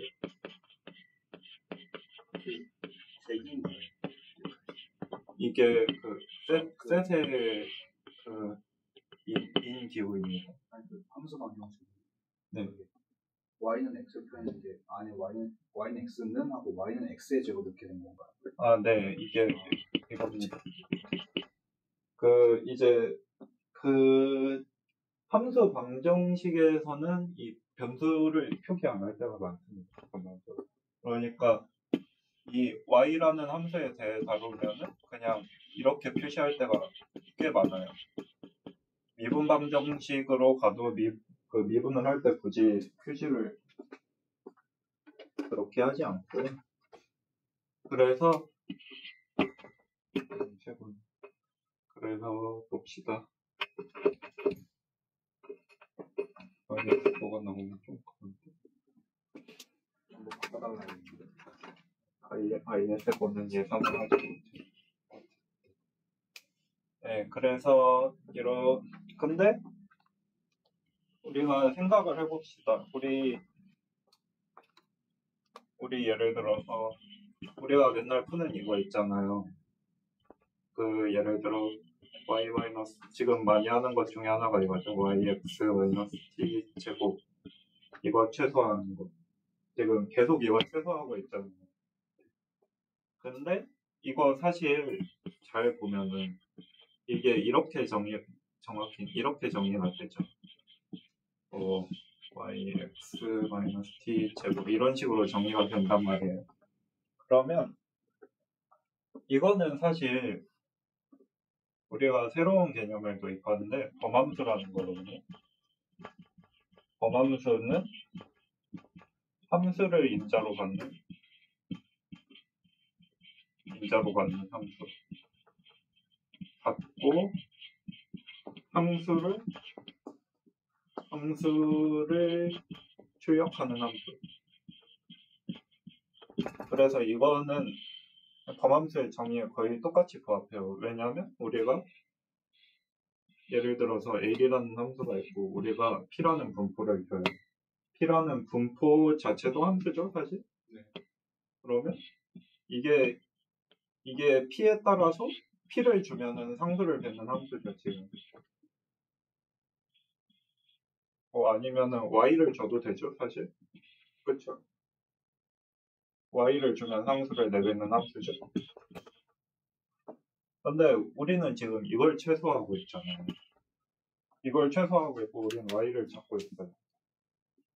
근데 우리는 사실 이전까지 함수를 최소화하는 방법에 대해 배우진 않았어요. 그래서 여기에서 변분법의 기본적인 아이디어가 등장을 하는데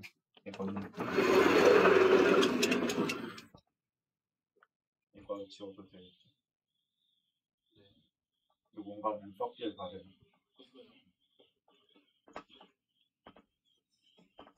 그래서 변분법의 첫 번째 아이디어는 어떤 범함수가 주어져요. 범함수 i가 주어져요. 범함수 i가 주어지고 y를 인수로 받아요. 그러면 범함수 i를 최소로 만드는 y를 구하고 싶어요. y민을 구하고 싶어요.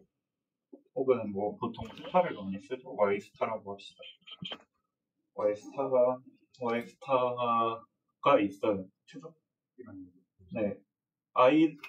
y 스타를 넣으면 i가 최소가 되는 그런 y 스타가 있는데 이제 사람들이 생각을 해보니까 이게 최소면은 y라는 함수가 있잖아요. y 스타라는 어떠한 함수에다가 그냥 어떤 함수든 어떤 함수가 오든 이런 함수를 더해요. 어떤 함수를 더하든 간에 얘는 증가하잖아요. 그러면 잘 생각을 해보면 여기 지금 엡실론 에타라는 함수를 더하는데 예를 들어 함수 y가 예를 들어 뭐 이런 식인데 네, 함수 좀 간단하게 하기 위해 직선으로 하겠습니다. 함수 y는 예, yx라고 하죠. 그러면 여기에 대해서 어떠한 속동을 더해요. 미세한 속동 에타를 더해요. 에타도 함수예요. 참고로 지금 제가 계속 여기 변수를 빼먹고 있긴 한데 다 얘는 함수고 얘도 함수예요. 그리고 얘는 스칼라고. 그래서 어떠한 속동을 더하면은 얘는 증가한단 말이에요.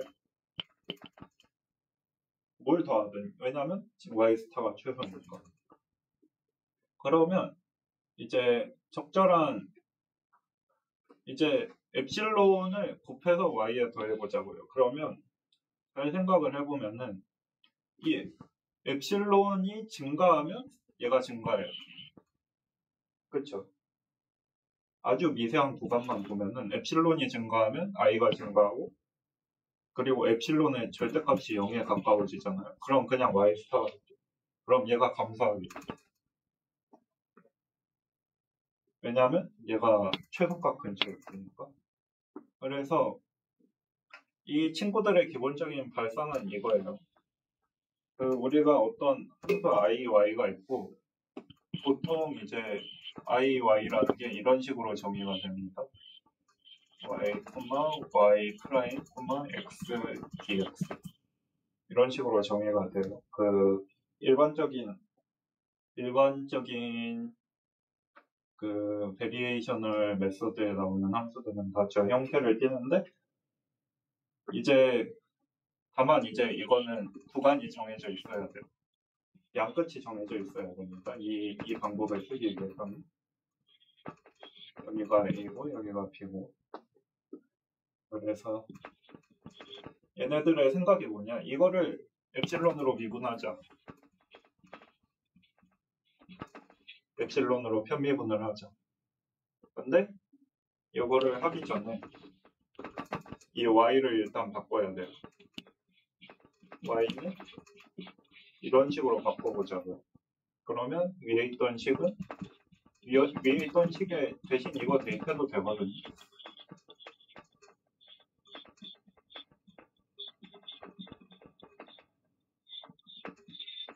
이렇게 해보자고요. 그러면 이거를 엡실론으로 미분을 해봐요. 함수를 수거로 더해주는데 그냥 더해도 상관이 없나요? 그 어디요? 그러니까 그냥 스몰 y를 라지 y로 함수를 더해서 바꿔주는 거예요. 이거 그냥 그거잖아요. 그 평행이동. 평행이동인데 함수를 이게 어차피 이거 정의역이 이거를 보통 정의역을 아래 무한대로 모았는데 이거를 이 정의역이 그냥 아래 무한대거든요. 그러니까 어떤 함수도 이 안에 들어갈 수 있어요. 정확히는 좀 적절한 함수들 접근할 수 있는. 이거는 다 다르잖아요. 이랑 상관이 없나요? 지금 지금 i에 대해 어떤 제약도 없잖아요. 우리가 i에 대해 어떤 제약도 없으니까 그냥 이거 대신 기호만 바꾸는 거예요. 정확히는 이제 그냥 이 값을 구한다고 생각해보세요. 그냥 이 값을 구한다고 생각하면은 이 값은 엡실론에 따라 달라지고요. 그러면 얘가 그 편미분은 다른 변수에 대한 접근 안으로 들어갈 수 있어요. 그래서 편미분을 안으로 보낼 겁니다. 얘에 대해 적용을 시킬 건데 근데 이제 편미분에 대해 그 주의할 점은 이런 경우에 저는 모든 경로를 다 거쳐야 됩니다. 그러니까 모든 경로를 다 거친다는 게 이런 소리예요.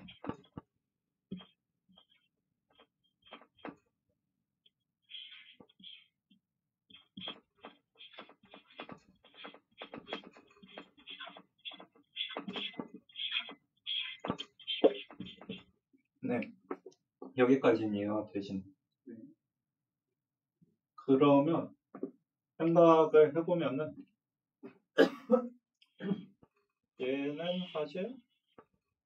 얘는 사실 뭐 이거랑 다를 게 없죠. 그냥 이거랑 구별을 할 수가 없죠. 우리가 여기에서는 생략하긴 했는데 이건데 생각을 해보면은 이게 그러니까 이게 약간 어려운 말 쓰면 좀 그런데 형식론리에서 지시체만 바꾼 형태예요. 그러니까 사실 이 지시체가 똑같으니까 사실 지시체만 바꾸니까 사실 의미는 달라지지 않아요. 정확히. 그래서 그냥 직관적으로 의미가 같다고 생각을 하셔도 되고요. 이 둘은 완전히 의미가 같습니다. 아니 이거를 좀 더 기계적으로 하려면 테일러 전개 이런 거 써서 삽질을 많이 해야 되는데 제가 수리물리 시간에 해봤는데 그건 좀 아닌 것 같고요. 네. 이미 해봐서 차라리 이런 게 낫다라고 말씀을 드리는 거예요. 그래서 하여튼 이 엡실론으로 y를 편미분을 해보면 라지 y를 편미분을 해보면 얘만 나와요. 그러면 여기에 에타가 남습니다. 참고로 얘도 여전히 함수예요. 그리고 여기 y 프라임 이거는 참고로 dx분의 dy입니다. 그러면 y 프라임 플러스 엡실론 에타 프라임 이렇게 됩니다. 그래서 엡실론으로 이렇게 미분을 하면 여기엔 에타 프라임 그리고 여기에는 마찬가지로 아까와 비슷한 방식으로 이런 식의 저게 오게 되고요. 그러니까 L을 y 프라임으로 미분하는 게 오게 됩니다. 그래서 이런 게 좀 익숙하지 않을 수도 있는데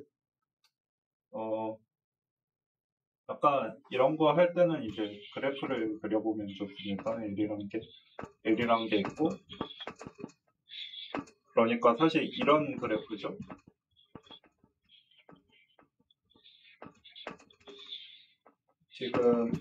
지금 미분 그래프가 이런 형식이거든요.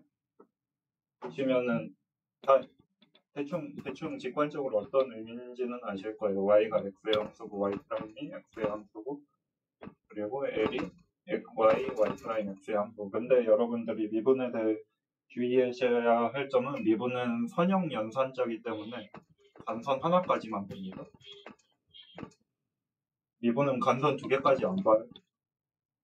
그러니까 그래프에서 깊이 2번째까지 들어가지 않아요. 정확히 편미분을 할 때 이 3개를 다 고려하는데 두 번까지 들어가면은 사실 얘를 통과해서 얘가 또 미치는 영향을 이중으로 고려를 해야 되는데 그런 일은 하지 않고요. 그래서 일단 거기까지 하고 그리고 엡실론으로 x를 편미분하면 얘네들은 전혀 상관이 없기 때문에 이건 0이 됩니다.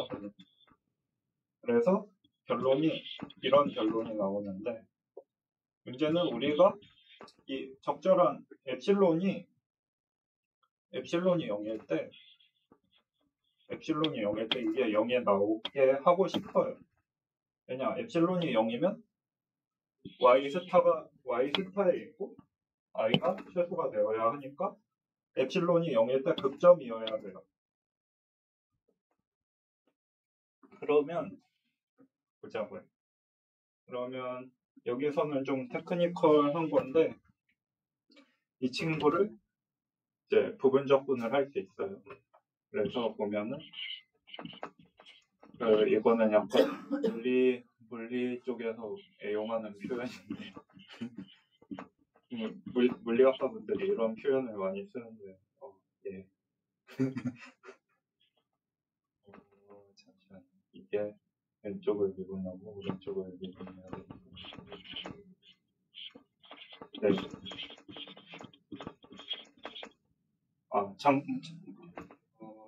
네. 이런 식이 나오죠. 정확히는 네, 이런 식이 나오고요. 이게 그냥 부분적분이에요. 부분적분인데 그냥 아직 적분하기 전에 부분적분. 적분하기 전에 부분적분이라고 보시면 편하고 이거 전개하면 그대로 이게 나옵니다. 왜냐하면 왼쪽 미분하면 에타 프라임 나오고 이거 그대로 갖다 쓰면 이 항이 나오고요. 오른쪽 미분하면은 얘랑 똑같아지면서 날아가게 됩니다. 여기 에타가 있어요.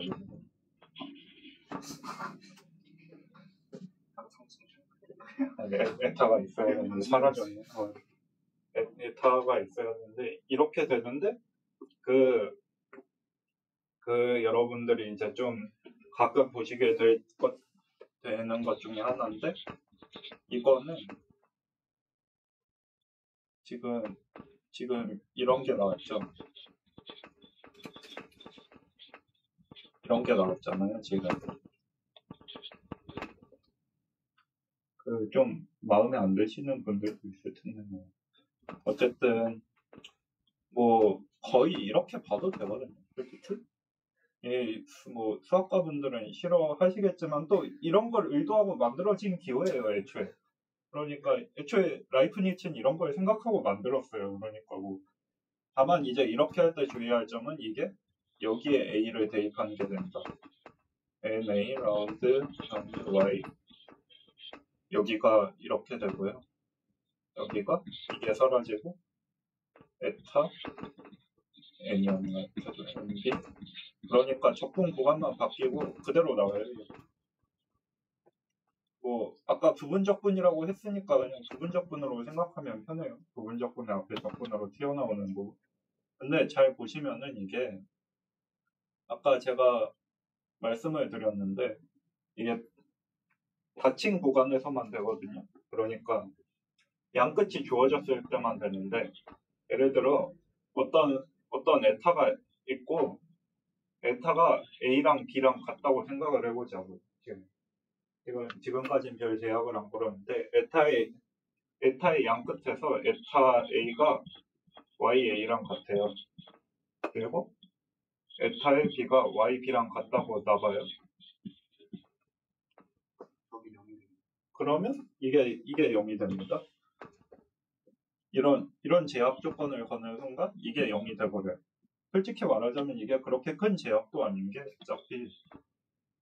어차피 우리는 엄청 작은 에타에 대해서 다루고 있거든요. 아무거나 돼도 되니까. 정확히는 모든 에타에 대해서 다 돼야 되고 이 엡실론은 엄청나게 작아지기 때문에 어차피 얘가 떨어지는 말은 별 상관은 없습니다. 그래서 같다고 가정을 하고 보면 얘 전체가 0이 됩니다. 왜냐하면 이 앞에 에타 A는 잠시만요.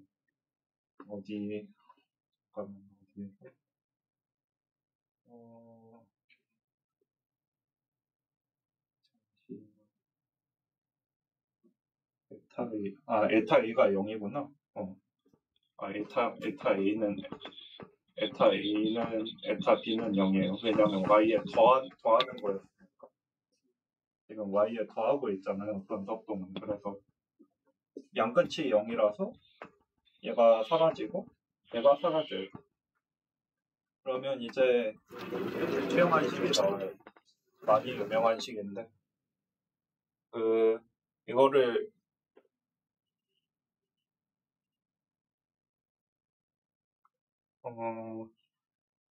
에타 이제 좀 마지막이니까 오마라고 짜겠네요.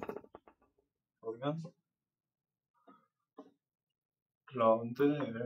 라운드 Y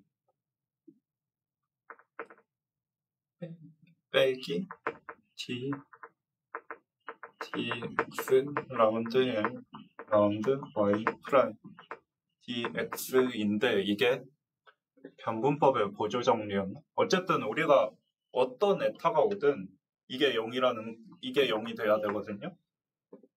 왜냐면 우린 i를 최소화하고 싶으니까 여기는 어떤 에타가 오든 어떤 합동을 갖다 바꾼 이 엡실론은 반드시 엡실론이 0일 때 i를 최소화시켜야 되고 그럼 얘가 0이라는 거는 얘가 무조건 영함수여야 된다는 소리예요.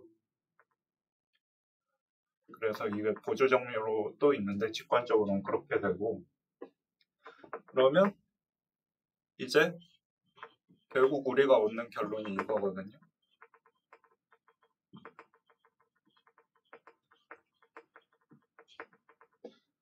네, 이게 결론이에요. 뭐 아니면 이거는 빼기는 0이다라고 해도 되고 잠시만 이게 맞지?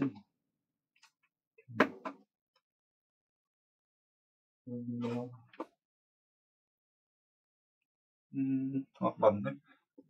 하여튼 이거를 우리가 흔히 부르기를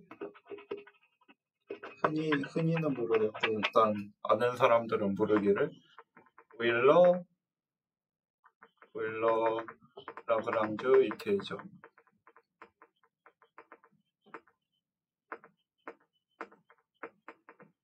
그래서 이제 변분법에서 저 식을 사용해서 어떠한 적분으로 이루어진 어떤 범함수를 최소화하는 어떤 함수 y를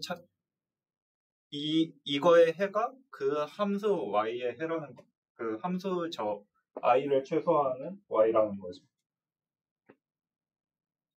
그래서 시간이 많이 지났네.